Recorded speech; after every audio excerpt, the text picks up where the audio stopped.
all-new studio with all-new segments. Yan ang pasabog na salubong sa bagong taon ng ating Dabbercats sa Itbulaga.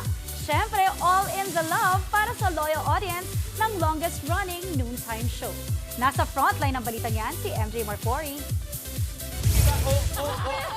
Ang laki! Ang lawak! Bagong taon, bagong studio, ang pasabog ng longest-running noontime show ng bansa, ang Itbulaga! Yan ang sorpresa ng legit Dabbercats sa atin!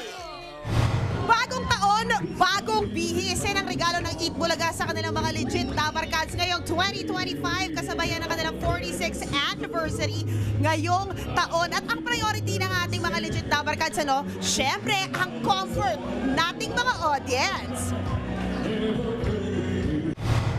Kaya naman si Henyo Master Joey De Leon, nakaisip pa ng matalinong entry. 46 years at saka yung 25, ano yun?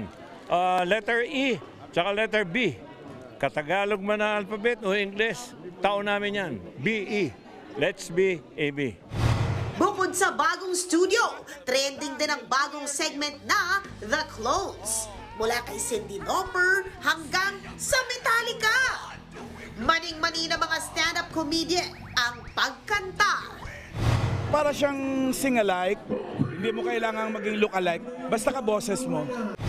Sa pagpasok ng 2025, mas makabuluhang segments pa ang handog ng Dabbercats para ipakita ang pagiging world-class ng Pinoy.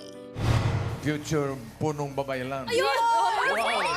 Ang pahaging nahirit na yan ni Bossing Vic Soto kay Riza May Dizon. Sign ba?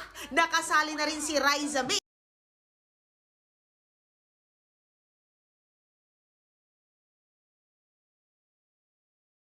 Hindi kung tatanggapin niya yung offer.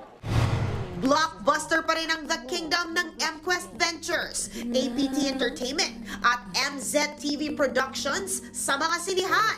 Kaya naman over the moon si Bossing sa tagumpay at papuri na natanggap sa pagsabak niya sa drama. Pinagpapasalamat ko una sa lahat sa Panginoon at sa lahat ng mga sumuporta at nanood, yung mga nanonood ngayon at yung mga manonood pa.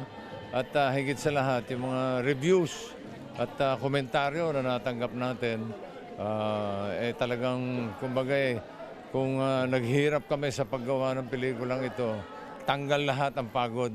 Sulit ang pagod.